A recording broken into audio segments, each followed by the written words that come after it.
बुद्धि निर्णय करती है। कोई काम के तरफ कदम बढ़ाते हैं तो ये बात अंदर में आती है। पहले इशारा करते हैं कि करना चाहिए कि नहीं करना चाहिए।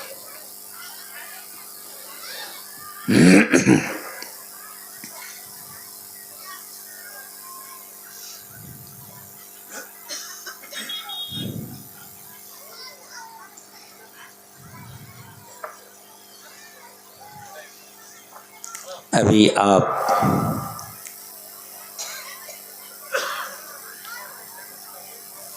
कर्म की बात, भीष्म पितामह पूर्व जन्म में राजा थे। कुत्ता पोसने का बड़ा शौक था उसको। आज भी बहुतों को देखते हैं कुत्ता पोसते हैं।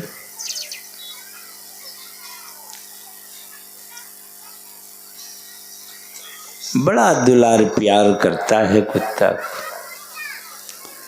तो वे राजा हैं, किसी काम से निकले तो कोई चीज छूट गई होगी, तो तुरंत जो लौट के आए तो उस गद्दी पर कुतबा बैठा हुआ था। उस गद्दी पर बैठने के लिए कितना नहीं व्यवस्था कड़ी की जाती।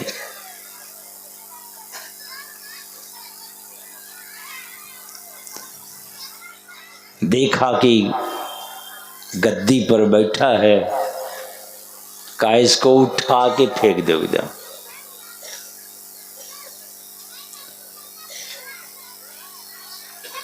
उस कुत्ता को पकड़ के दीवाल के उस पार फेंक दिया एकदम। दूसरे दिन कहते हैं देखो तो क्या हुआ।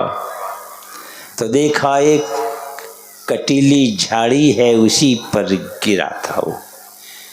कांटा सारे शरीर में चुभ गया था, सर लटक रहा था। तो आके कहते हैं कि शरीर में कांटा चुभ गया है, सर उसका लटक रहा है। का सर में भी कील ठोक के सीधा कर दो। ये कर्मों का परिणाम इस जन्म में भीष्म पितामह भी बाण सैया पर लेटे हुए, सर लटक रहा था। तो कहा तकिया दो। तो अर्जुन 3 बाण निकाले, बस तीनों बाण ठोक दिए, सर में सर सीधा हो गया। देखिए उस जन्म का कर्मों का फल यहाँ भोगना पड़ा उसको भी।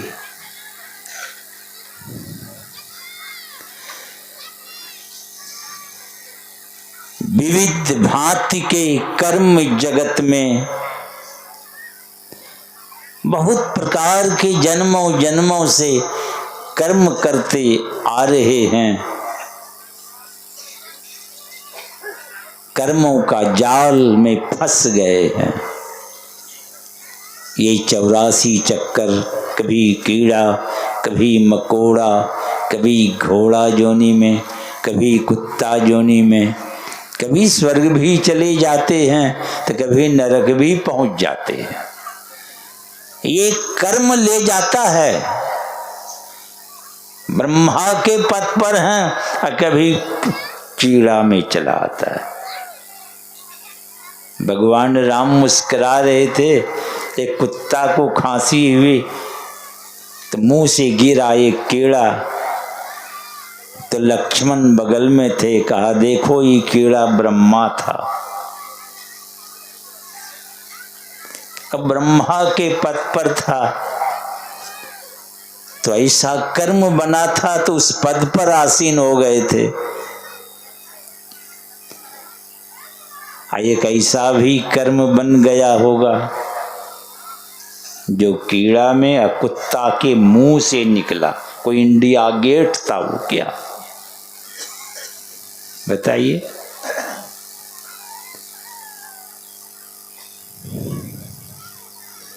यही कर्मों का खेल। अर्जुन का पुत्र अभिमन्यु जब मारा गया स्वर्ग चले गए, पुत्र शोक में बड़ी चिंतित, तो गए बेटा से भेंट करने स्वर्गलोक। देखा बेटा को, हाथ फैलाया, दौड़े कि कलिया से लगा लें। बेटा डांटा जोर से, ठहरिए, मैं एक बार आपका बेटा बना हूं तो आप यहां आ गए मिलने, 7 बार बेटा बने हो हमारा। एक कर्मों का खेल देख लीजिए। 7 बार बाप बना है अर्जुन का कौन? अभिमन्यु। कह रहा है क्या यह खेल में आप रहना चाहते हैं? इस जन्म में आपकी माँ है, दूसरे जन्म में आपकी पत्नी हो जाएगी। कौन ठिकान? कर्मों का पेड़ है।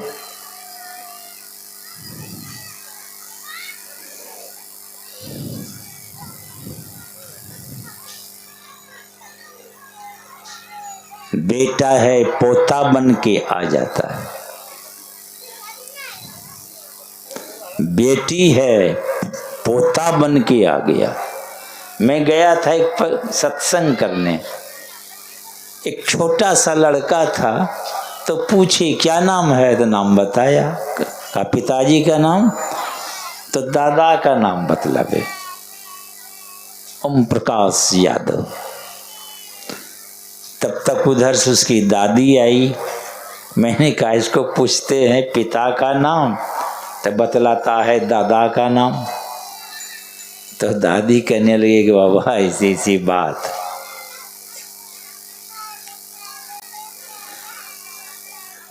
तो पोता बन के आया। अब पहले क्या था ये पोता जानते हैं? उस बूढ़ी की ही बेटी थी, वंदना नाम की। बीए पास की थी, किसी कारण से शरीर छूट जाने से फिर देखिए यहाँ पोता बन के आ गया। अब बीच बीच में स्वप्न देते थे, अब पोता बन के आया। गए स्कूल में नाम लिखाने, तो नाम लिखा दिया। आई बचवा जो अपने मन से टाइटल वंदना जोड़ दिया था, क्या उस जन्म में नाम था वंदना, वंदना जोड़ दिया अपने मन से।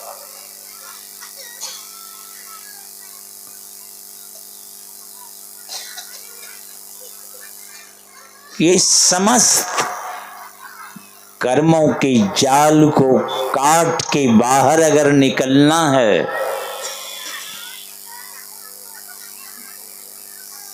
वो कौन सा काम है? काम तो अनंत चल रहा है संसार में।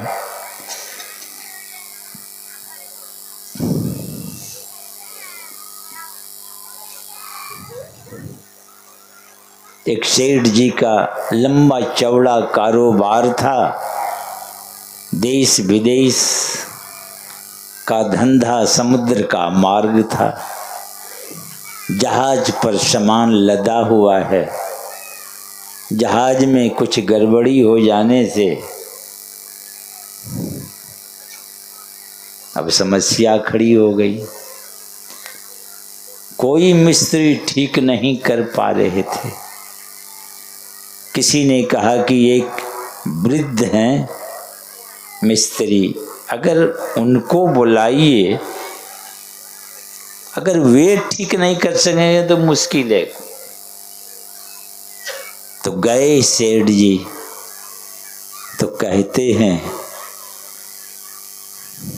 तो वो वृद्ध है, वह मिस्त्री क्या कहते हैं कि हमारा 10,000 रुपया फीस है।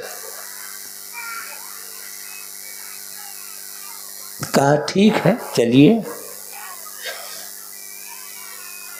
हथौड़ा हाथ में लिया और आए। जहाज पर घूमते घूमते घूमते घूमते एक नट बोल्ट पर एक हथौड़ा मारा जोर से, जहाज चल पड़ा।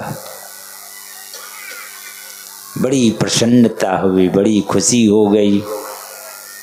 पर सेठ जी को चिंता हो गई, एक हथौड़ा एक नट बोल्ट पर मारा है, इसी का 10,000 रुपया देना पड़ेगा। तो सेठ जी कहते हैं कि एक हथौड़ा ठोके हो, इसी का 10,000 रुपया देना पड़ेगा। तो मिस्त्री कहते हैं तुम्हारे जहाज में लाखों नट बोल्ट है, काहे ने तुम्हें ठोक दिए? तुमको कोई मना किया था क्या? यही एक हथौड़ा एक नट बोल्ट पर ठोकने का फीस है। तो वैसे ही अनंत कारोबार चल रहा है संसार में, विविध भांति का कर्म चल रहा है। रात दिन नेड़ी चोटी सब पसीना बहा रहे हैं, मगर सब दुख में फंसे हुए हैं। वो कौन सा काम है जिस काम को पकड़ने से आपका काम बनेगा?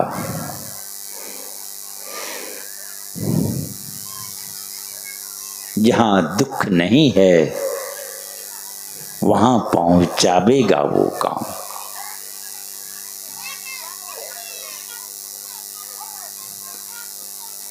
इसीलिए ये सत्संग की व्यवस्था हुई है। और हमारे परमाराध्य गुरुदेव कहते हैं, नित्य प्रति सत्संग कर ले प्यारा, तेरा कार्य सरे तुम्हारा काम बनेगा। कैसे बनेगा?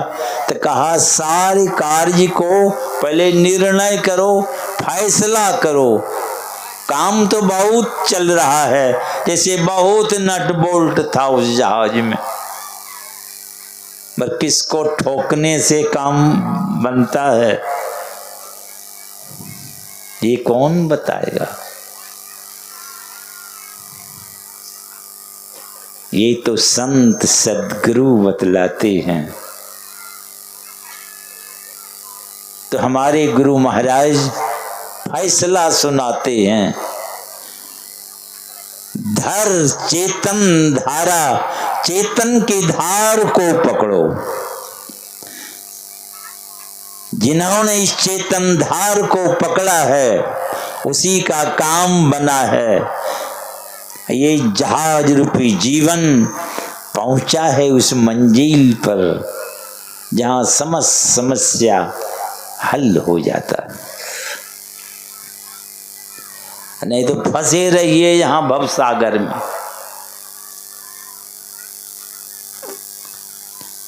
धर चेतन धारा, चेतन की धार को पकड़ो। अब जो कभी सत्संग में आता नहीं, सदग्रंथ उल्टाता नहीं, क्या चेतन चेतन? आपके गांव ग्राम में बिजली आई है थर्मल पावर से, जहाँ हजारों मेगावाट बिजली पैदा होती है, लाखों वोल्ट में चलती है। वहाँ से चरचर खुट्टा सब नहीं देखते हैं, 33,000 वोल्ट भी, 11,000 वोल्ट भी, अलग अलग खुट्टा होता है ना इसका, मगर वो सब ट्रांसफार्मर में जाता है, वहाँ कंट्रोल होता है। आपके गांव में बिजली आई है तो वहाँ भी ट्रांसफार्मर लगा है कि नहीं, कंट्रोल होके तब घर घर में गई बिजली। घर में हीटर है, मोटर है, रेफ्रिजरेटर है, पंखा है, मरकरी है, सब है, बिजली तो एक ही है। वही बिजली गई हीटर में तो आग उगलती है, वही बिजली फ्रीज में गई है तो बर्फ जमाती है। देख ली, यंत्र अलग अलग हैं, बिजली एक है, काम देख लीजिए आप। एक बिजली, यंत्र अलग अलग हैं। उसी तरह हम लोगों के अंदर सुपर पावर से आई है, सर्वशक्तिमान परमात्मा, उसकी धारा आई है, चेतन की धारा है वो। यही आज्ञा चक्र ट्रांसफार्मर में कंट्रोल हो करके वही धारा आंख में गई है तो आंख देखती है, वही धारा गई है कान में, कान सुनता है, वही धारा गई जिह्वा में, वो स्वाद ग्रहण करती है, वही धारा गई नाक में, ये गंध दुर्गंध जो भी हो पता लगा लेती है वो। ये धारा अलग अलग इंद्रियों में जाके अलग अलग काम देखते हैं। अगर आप इस ट्रांसफार्मर आज्ञा चक्र लगी धारा को समेट लीजिए, आंख खुली भी रहेगी तो कुछ नहीं देखेगी। जैसे ट्रांसफार्मर लग बिजली को काट दीजिए तो सारे बाजार के यंत्र ठप हो जाएंगे, हीटर मोटर सब ठप। तो वैसे ही आज्ञा चक्र ही चेतन की धारा को आप समेट लेंगे, सारी इंद्रियां निश्चेष्ट हो जाएगी, ठप, कोई इंद्रियां काम नहीं करेगी, कर्म बंद हो जाएगा। जब कर्म बंद हो जाएगा इंद्रियों का, तो इंद्रियों का धर्म है विषय को ग्रहण करना, तो कर्म और धर्म दोनों से अलग हो जाएंगे। तो गुरु महाराज कहते कर्म धर्म को जला खाक कर देंगे तुमको तार। ये चेतन की धारा को समेट लेने से ये आज्ञा चक्र उस सुषमन के तिल में केंद्रित जब हो जाएगी, पिंड के पार, यही बॉर्डर के पार चले जाएंगे आप, क्या होगा उस पार में? कहा अति सुख पावे। अति सुख कोई साधारण नहीं, यही सुख की तलाश में सब लोग हैं, सब लोग इसी पार खोजता है, सब परेशान है।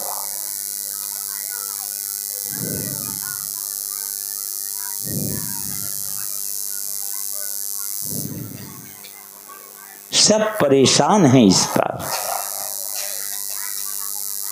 इसलिए से बॉर्डर के पार जाना पड़ेगा, तो वही चेतन की धारा को पकड़ना पड़ेगा। धर चेतन धारा पिंड के पारा, पिंड के पार चले जाएंगे आप। और आगे बढ़ते हुए स्थूल सूक्ष्म कारण महाकारण, ये चार जड़ और एक चेतन शरीर है, कैबल्यों के भी पार चले जाएंगे आप। यही पार गमन को ही गुरु महाराज कहते हैं ये सार भक्ति है, सार भक्ति यही है। इसलिए असार से ऊपर उठेंगे और वो सार जो परमात्मा है उसको पालेंगे आपका दुख का अंत हो जाएगा। तो ये भक्ति है। और ज्ञान तो यही सत्संग से होता है। ज्ञान योग युक्त ईश्वर की भक्ति, उस दृष्टि जब सिमट जाती है उस बिंदु पर, तो वे जोगी भी कहलाते हैं। एक दृष्टि करी समसरी जाने, जोगी कहिए सोई, वही जोगी है। दृष्टि सिमट के वहां उस बिंदु पर एक हो गई है, मन उसी में है, उसका विभाजन नहीं होता है, बड़ी सूक्ष्म है वो, स्थान तो है, उछलने फांदने की जगह नहीं है मन को वहां। तो हमारे ऋषि कहते हैं चित्त एकाग्रे आदतो ज्ञान मुक्तम समुपजायते तत्साधन मथो ध्यानम यथा बदुपदिश्यते। यही ध्यान का कारण है वो बिंदु, मन की एक बिंदुता यही ध्यान का कारण बता रहे हैं। जिस दिन सामने वो प्रकट हो जाएंगे बिंदु, अब आप ध्यान में प्रवेश करेंगे, कोई रोक नहीं सकता आपको। और आगे बॉर्डर को पार कर आगे चलेंगे आप। अब बढ़ते हुए सारे आवरणों को पार करते हुए संत कबीर साहब कहते हैं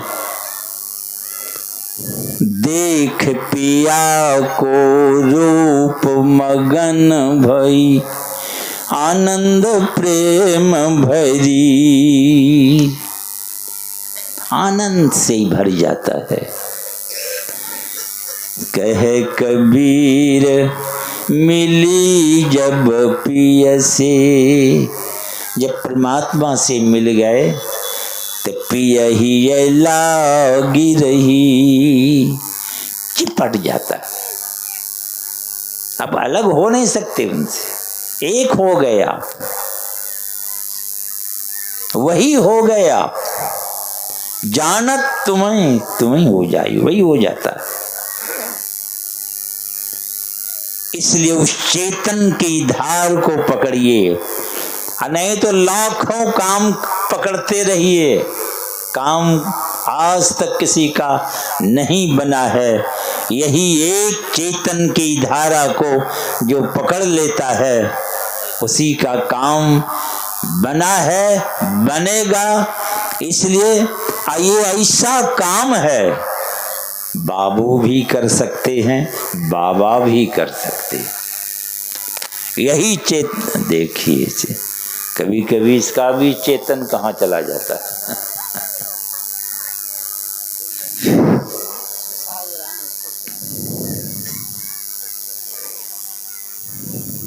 हमारे परमाराध्य गुरुदेव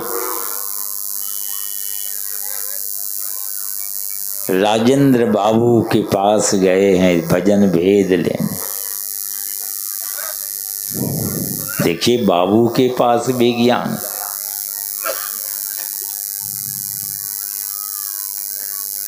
सुखदेव मुनि गए राजा जनक के पास,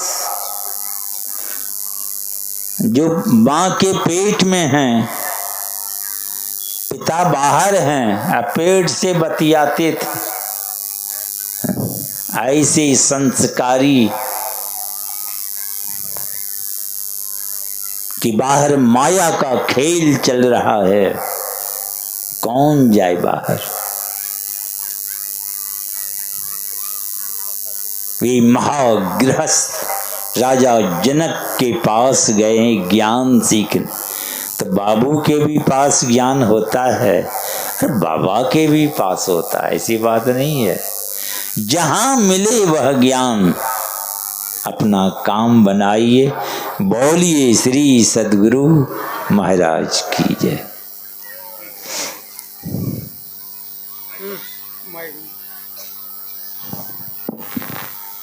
हेलो, बोलिए श्री सद्गुरु महाराज की जय। बड़ा ही सुंदर ढंग से आचार्य श्री के मुखारविंद से सुन रहे थे।